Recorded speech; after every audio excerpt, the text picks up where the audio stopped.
وہی شاہین جمعیت کہ جس کے خون کی قطروں سے آج پوری جمعیت کی گلشن ہریالی کا ایک انداز دکھائی دے رہا ہے۔ میں بظاہر یہ کہتا جاؤں کہ شاہین جمعیت کے کردار کو ہر کس و ناکس یہ کہنے پر مجبور ہوگا کہ آپ کی کردار، آپ کی جو ہے اوصاف وہ ہے کہ زمانہ پر میں اس کی چرچا ہے۔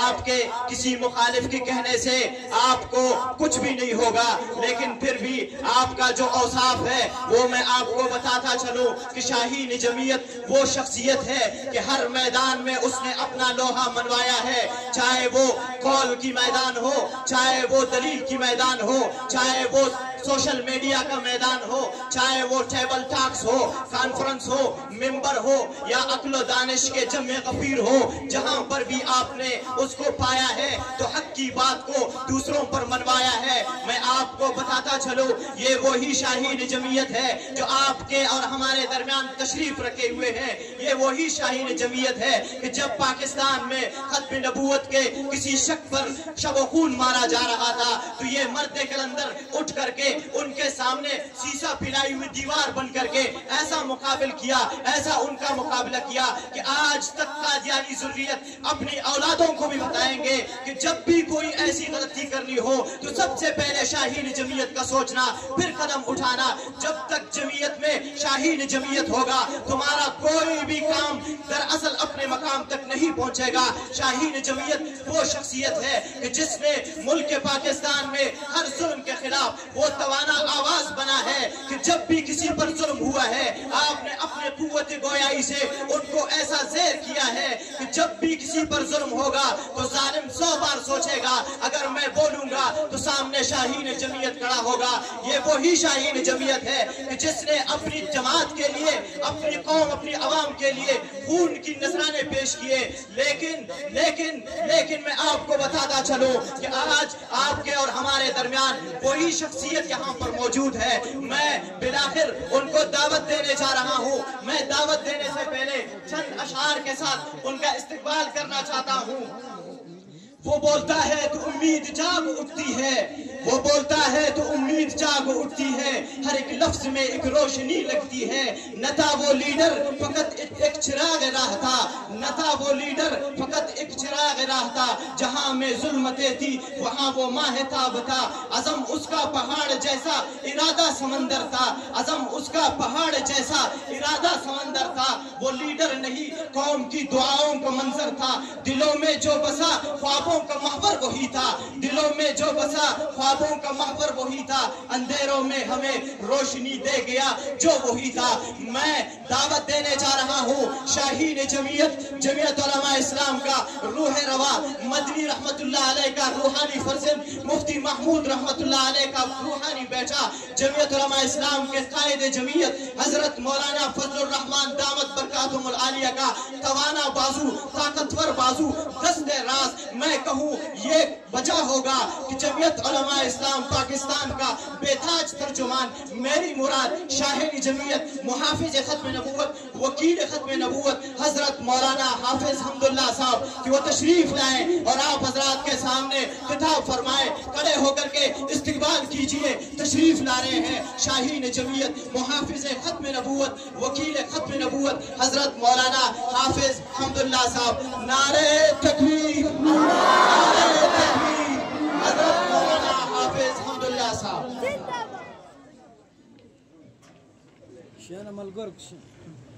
بسم اللہ الرحمن الرحیم،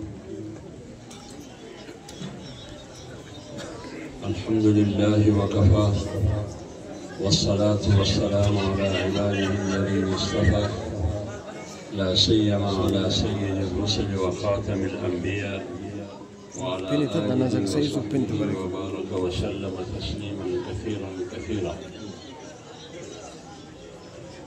أما بعد فأعوذ بالله من الشيطان الرجيم. بسم الله الرحمن الرحيم. ولقد بعثنا في كل أمة رسولا أن يعبدوا الله واجتنبوا الطاغوت فمنهم من هدى الله ومنهم من حقت عليه الضلالة فسيروا في الأرض فانظروا كيف كان عاقبة المكذبين صدق الله مولانا العظيم. جامعہ احیاء العلوم کے محتمم حضرت مولانا غلام قادر پرکانی صاحب، حضرت مولانا نور محمد صاحب، جامعہ کے اساتذہ کا انتہائی مشکور ہوں کہ آج کے جامعہ کی چاردیواری میں اس پروقار محفل میں مجھے شرکت کی دعوت دی۔ اللہ تعالیٰ ان کی محنت کو اپنے دربار میں قبول فرمائے۔ میں آپ تمام دوستوں کا جو آج یہاں جامعہ کے چاردیواری میں آپ تشریف لا چکے ہیں، یہاں اس گرمی میں انتظار کرتے ہوئے تشریف فرما ہے، تاخیر پر میں آپ دوستوں سے معذرت خواہ ہوں اور آپ کا مشکور بھی ہوں۔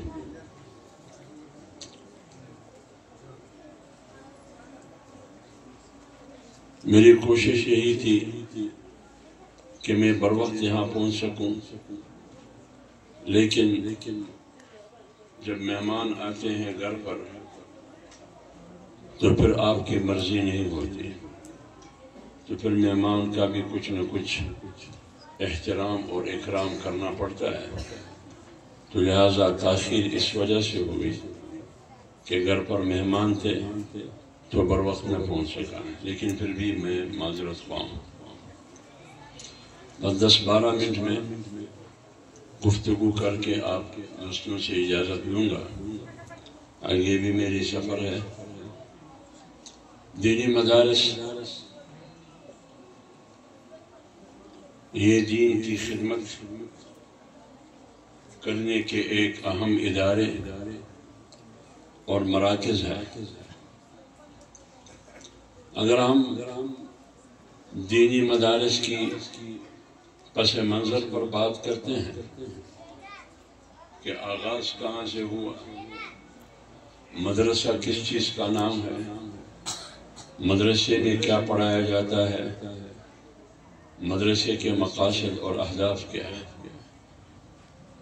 تو یہ ہر نقطہ اگر آپ اس پر بات کرتے ہیں تو اس کے لیے 1-2 گھنٹے درکار ہے۔ مدرسہ بنیادی طور پر نام ہے استاد، شاگرد اور کتاب کا۔ یہ 3 چیزیں جہاں بھی اکٹھے ہو جاتے ہیں آپ سمجھو کہ یہ مدرسہ ہے۔ مدرسہ ضروری نہیں ہے کہ وہ خوبصورت بلڈنگ اور تعمیر کا نام ہو، یہ ضروری نہیں ہے۔ جناب رسول اللہ صلی اللہ علیہ وسلم استاد تھے، ابو بکر صدیق رضی اللہ تعالیٰ عنہ شاگرد تھے، بیچ میں وقتاً فوقتاً اللہ کی طرف سے قرآن کی شکل میں نزول ہوتا رہا، یہ کتاب تھا۔ تو رسول اللہ صلی اللہ علیہ وسلم استاد تھے، ابو بکر صدیق رضی اللہ تعالیٰ عنہ شاگرد تھے، یہی کتاب بیچ میں پڑھا تھا نزول کی صورت میں۔ یہ 3 چیزیں جہاں بھی اکٹھے تھے یہ مدرسہ تھا۔ آج کا یہ مدرسہ جو احیاء العلوم ہے یہ اسی مدرسے کا تسلسل ہے، کیونکہ یہاں بھی علماء کرام کی نسبت اس روایت کی وجہ سے کہ رسول اللہ صلی اللہ علیہ وسلم کا ارشاد ہے کہ العلماء ورثۃ الانبیاء، انبیاء کے جانشین یہ علماء کرام ہیں۔ اصل وارث انبیاء کے یہ عالم دین ہے، حضرات علماء کرام ہیں، تو منسوب ہوا اس کی نسبت رسول اللہ کے ہاں، تو یہ استاد ہوا، جانشین ہے انبیاء کا، اور شاگرد جو طلباء کی شکل میں ہے، قرآن سیکھنے کے لیے، پڑھنے کے لیے دینی مدرسے کے لیے رجوع کرتے ہیں، یہاں آتے ہیں، اس طالب علم کی حیثیت ابو بکر صدیق رضی اللہ تعالیٰ عنہ جیسی ہے، کیونکہ وہ بھی طالب علم تھا، شاگرد تھا، یہ بھی شاگرد ہے۔ صحابہ کرام طلباء تھے، رسول اللہ صلی اللہ علیہ وسلم معلم تھے، صحابہ کرام متعلمین تھے، بیچ میں رسول اللہ اور صحابہ کے درمیان جو کتاب تھا وہ قرآن کی شکل میں۔ آج اگر دینی مدرسے میں استاد اور شاگرد کے درمیان جو کتاب ہے پڑھانے اور پڑھنے کا، سیکھنے اور سکھانے کا، وہ قرآن ہے۔ تو آپ بتائیے مدرسے کی تاریخ کل پرسوں کی تاریخ ہے یا صدیوں کی تاریخ؟ یہ صدیوں پر مشتمل، سینکڑوں سال، ہزاروں سال پر مشتمل ایک تاریخ ہے۔ پھر اس کے بعد دارالعلوم دیوبند بر صغیر اور اس جغرافیہ اور خطے کا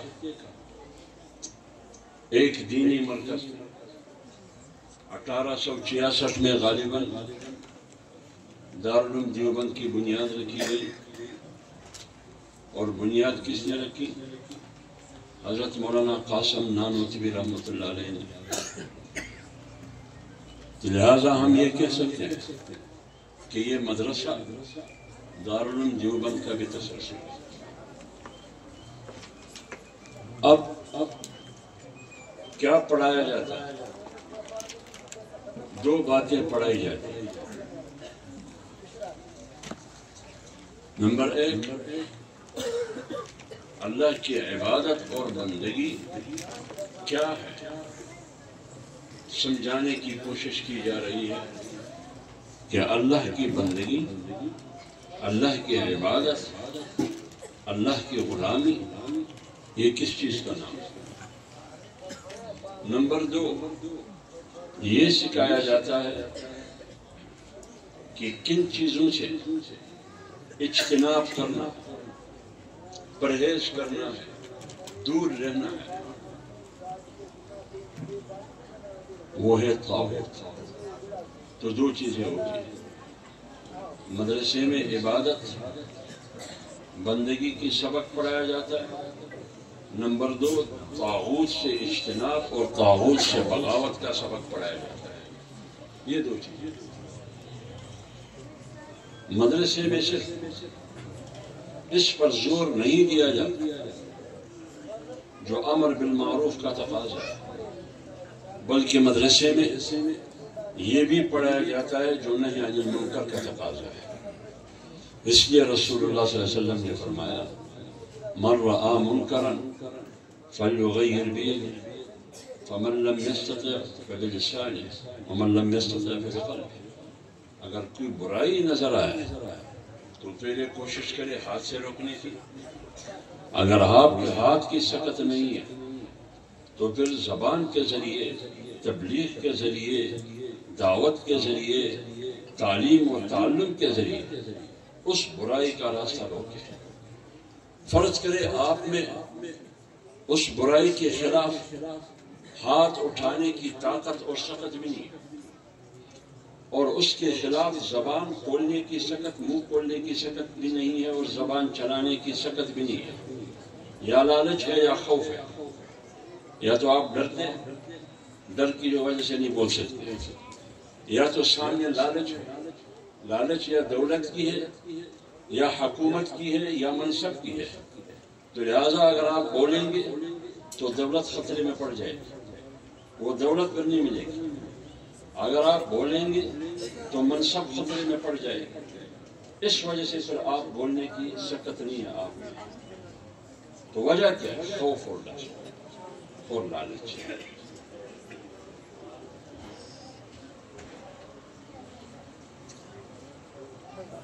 اگر یہ نہیں کر سکتی تو پھر کم سے کم اس کردار سے دل میں نفرت کرے جو کردار دین کے لیے خطرہ ہے، جو کردار معاشرے کے لیے ناسور ہے، دل میں اس سے نفرت کرے۔ لیکن اگر آپ ہاتھ اور طاقت کے ذریعے ان کا راستہ روکیں گے، یہ ہے ایمان، قوی ایمان کی علامت اور پہچان ہے۔ اگر آپ زبان اور بولنے کے راستے سے اس کا راستہ روکیں گے، اس برائی کا، یہ ہے ایمانی قوت کی علامت اور اس کا دوسرا درجہ مرتبہ۔ لیکن ان دونوں میں سے کسی پوزیشن پر، کسی راستے پر آپ نہیں اپنا سکتے تو پھر دل میں نفرت کرے اس منفی کردار سے۔ وَذَلِكَ أَضْعَفُ الْإِيمَانِ، یہ ایمان کی انتہائی کمزوری کی علامت ہے۔ فیصلہ آپ نے کرنا ہے کہ آپ کا ایمان قوی ہے یا کمزور ہے۔ پھر اپنے گریبان میں دیکھیں، کیا ہاتھ کے ذریعے روک سکتے ہیں؟ مثلا میں ہاتھ کے ذریعے برائی کو نہیں روک سکتا۔ کیوں؟ ہاتھ کے لیے قوت نافذہ ضروری ہے۔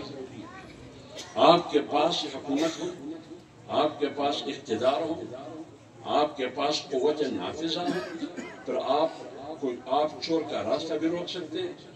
اگر چور چوری سے اجتناب نہیں کرتا پھر آپ پکڑ بھی سکتے ہیں، اس کی ہاتھ عدالت اور قانون کے مطابق کاٹ بھی سکتے ہیں۔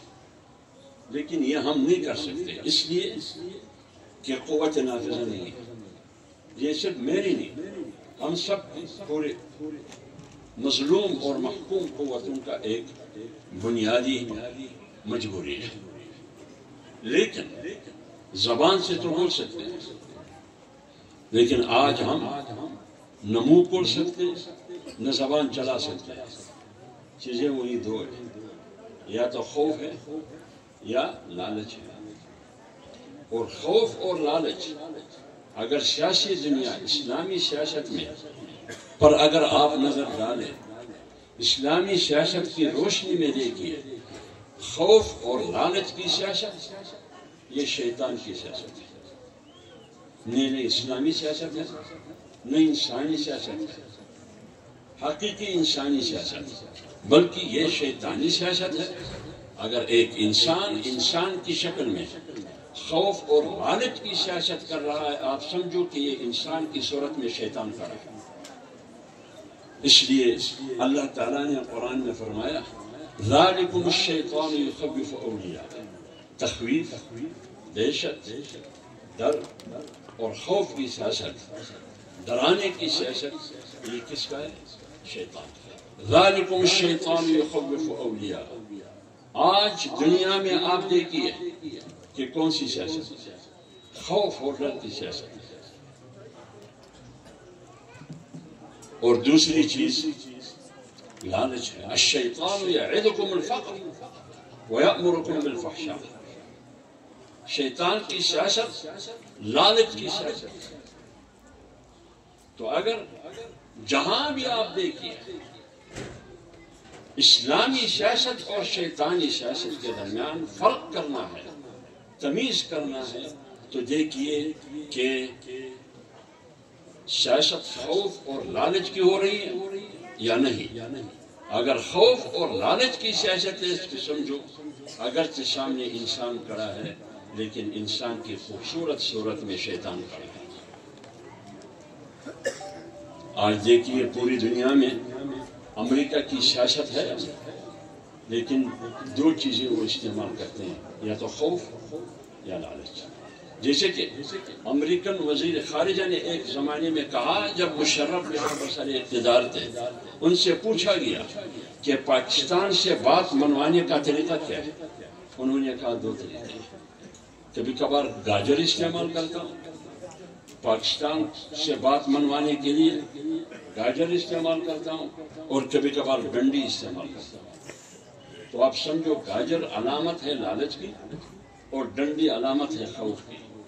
یعنی کبھی ڈر اور خوف اور دھمکی کے ذریعے پاکستان سے بات منواتا ہوں، اور کبھی کبھار پیسہ پینٹ تماشا پیسہ دے کر پھر بات منواتا ہوں. یہ ہے خوف کی سیاست اور لالچ کی سیاست. آج پاکستان میں بھی خوف اور لالچ کی سیاست ہے. مجھ سے لے کر ایوان صدر اور ایوان وزیر اعظم تک، پنڈی اور اسلام آباد تک، جہاں بھی آپ جائیے دو قسم کی سیاست ہے، یا تو لالچ کی ہے یا تو خوف کی ہے. میری بات مان لو، آپ کو یہ منصب ملے گی. میری بات مان لو، آپ کو یہ عہدہ ملے گا. میری بات مان لو، آپ مشیر بنیں گے. میری بات مان لو، آپ وزیر بنیں گے. میری بات مان لو، آپ وفاقی کابینہ کے حصہ بنیں گے. میری بات مان لو، آپ کو سرکاری پروٹوکول ملے گی. اگر بات نہیں مانتے میں، پھر جیل کے دروازے کھلے آپ کے لیے. پھر آپ جیل کے مہمان ہوں گے. پھر آپ یا کوٹ لکھپت میں ہوں گے، یا مچھ کے جیل میں ہوں گے، یا کراچی کے جیل میں ہوں گے، یا پاکستان کی کسی بھی کونے کی کسی کوٹڑی میں آپ بند ہوں گے. تو یا لالچ، اگر لالچ میں آپ نہیں آتے، پھر خوف، اگر یہ دونوں حربے وہ استعمال کرتے ہوئے پھر بھی آپ ان کی گرفت میں نہیں آتے، پھر آپ کو مار دیا جاتا ہے. کہیں سے آپ کو ٹارگٹ کیا جاتا ہے، اور ٹارگٹ بھی خوف کی علامت ہے. لیکن دینی مدارس میں جو سکھایا جاتا ہے اسلامی سیاست، اور اسلامی سیاست میں خوف اور ڈر کی سبق نہیں ہے. اور اسلامی سیاست میں لالچ خواہ دولت کی صورت میں ہو یا منصب اور عہدے کی صورت میں ہو، اسلامی سیاست کا تقاضا یہ نہیں ہے. اس لیے علامہ قاری محمد طیب رحمۃ اللہ علیہ نے فرق کیا ہے. علامہ قاری محمد طیب رحمۃ اللہ علیہ دارالعلوم دیوبند کے شیخ الحدیث بھی رہے ہیں اور معتمم بھی رہے ہیں، اور ہم اس کی کتابوں کا مطالعہ بھی کرتے ہیں، اور پھر اپنے تقریروں کو خوبصورت بنانے کے لیے قاری محمد طیب کا حوالہ بھی دیتے ہیں. کبھی شیخ الہند کا حوالہ دیتے ہیں، کبھی نانوتوی کا حوالہ دیتے ہیں، کبھی مدنی کا. لیکن کبھی کبھار 5 منٹ کے لیے مراقبے کی صورت میں گریبان میں دیکھے کہ آپ کا کردار مدنی جیسا ہے، آپ کا کردار شیخ الہند جیسا ہے، آپ کا کردار نانوتوی جیسا ہے، آپ کا کردار قاری محمد طیب جیسا ہے، آپ کا بھی کردار مہاجر امداد اللہ مکی جیسا ہے. پھر آپ کیا چیز ہے؟ پھر آپ کیا ہے؟ اور آج لوگ سمجھتے ہیں کہ بے کردار کون ہے اور با کردار کون ہے. 40 سال پہلے جو زمانہ تھا وہ گزر گیا. آج 2025 ہے. جھوٹ کو بھی لوگ سنتے ہیں اور تمیز بھی کر سکتے ہیں جھوٹ اور سچ کے درمیان، اور جھوٹے اور سچے کے درمیان بھی تمیز کر سکتے ہیں. لہذا کوئی بھی چالاکی کی کوشش نہ کرے. تو قاری محمد طیب رحمۃ اللہ علیہ نے مدرسے کا معتمم بھی ہے، شیخ الحدیث بھی ہے. وہ اپنی کتابوں میں لکھتے ہیں کہ اسلامی سیاست اور عصری سیاست میں فرق کیا ہے. اسلامی سیاست اور عصری سیاست میں فرق کیا ہے. وہ لکھتے ہیں کہ عصری سیاست عبارت ہے 3 چیزوں سے: زر یعنی سرمایہ، دولت، زمین جاگیر یہ بھی دولت ہے، اور نمبر 3 ذاتی اقتدار. کتنی چیزیں ہو گئی؟ زر، زمین، ذاتی اقتدار. سرمایہ بٹورنے کے لیے سیاست کرنا، بینک بیلنس میں اضافہ کرنے کے لیے سیاست کرنا. آج 1 لاکھ روپے بھی نہیں ہے میرے پاس، آج میرے پاس ایک آلٹو گاڑی بھی نہیں ہے، لیکن میں ایم پی اے بنا، میں وزیر بنا، آج میرے پاس 10 گاڑیاں ہیں، اور ہر گاڑی کی قیمت 10 کروڑ ہے. ہر گاڑی کی قیمت 6 کروڑ روپے. آگے پیچھے پروٹوکول ہے. پہلے ایک جھونپڑی میں رہتا تھا، اب میں ایک عالیشان محل میں رہتا ہوں. اس کو کہتے ہیں زر کی سیاست. زمین اور جاگیرداری کی سیاست. جاگیر بڑھانا، جائیداد میں اضافہ کرنا. ایک جھونپڑی نہیں، آج مارکیٹیں کھڑی ہیں. اسلام آباد میں بھی بنگلے اور مارکیٹیں، کراچی میں بھی ہے، لاہور میں بھی ہے، کوئٹہ میں بھی ہے، کبھی کبھار دبئی اور لندن میں بھی ان کی جائیدادیں ملتی ہیں. یہ پیسہ کہاں سے آیا بھائی؟ آپ کے پاس تو آٹو گاڑی بھی نہیں تھی، آپ کے پاس تو موٹر سائیکل بھی نہیں تھا. آپ کیوں ایسا نہ بنے؟ میں کیوں ایسا نہ بنوں؟ جس طرح مولانا عبد المحمد فرقانی دنیا میں آئے، وزیر بھی بنے، اور دنیا میں ویسے مسکین اور غریب دنیا سے چلے گئے. کیوں؟ مولانا عبدالرحیم بازے جیسے ہم کیوں نہ بن سکے؟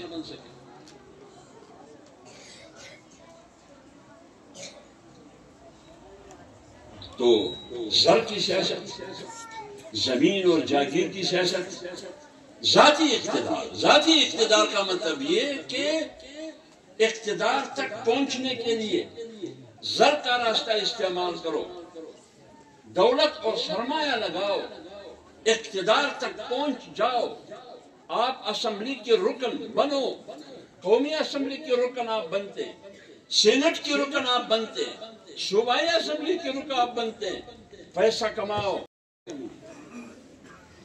جو بولتا ہے اس کے لیے ریاست میں بھی جگہ نہیں ہے اور سیاست میں بھی مقام نہیں ہے. کیوں؟ جرم کیا ہے؟ جرم یہ ہے کہ وہ حقوق کی بات کرتا ہے، میرے انسانی حقوق، میرے قومی حقوق، اسلامی حقوق. اسلام انسانیت کی بات نہیں کر رہا. بتائیے کوئی تو یہ ثابت کرے کہ اسلام صرف مسلمان کی بات کر رہا ہے. اسلام صرف مسلمان کی بات نہیں کر رہا، بلکہ اسلام انسانیت کی بات کر رہا ہے. کیوں؟ اسلام انسانیت کے لیے ہے.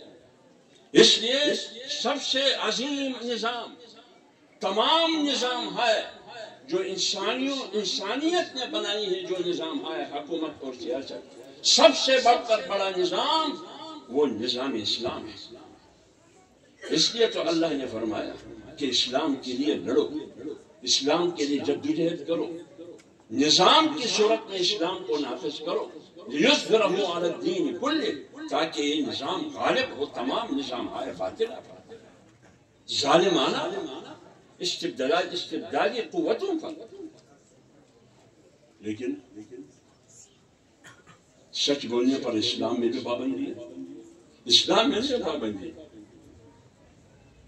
مسلمان کہتے ہیں کہ سچ مت، مسلمانوں میں سچ بولنے پر بھی پابندی. ہاں، جھوٹ بولنے کی اجازت ہے. مسلمانوں میں دیانت پر پابندی ہے، لیکن خیانت جتنا بھی آپ کر سکتے ہیں.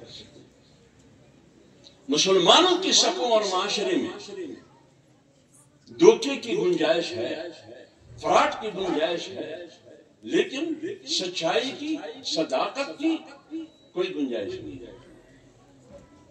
اس کا مطلب یہ ہوا کہ ہم جھوٹ میں آزاد ہیں، دھوکے میں ہم آزاد ہیں، فراڈ میں ہم آزاد ہیں، لیکن سچ بولنے میں ہم آزاد ہیں.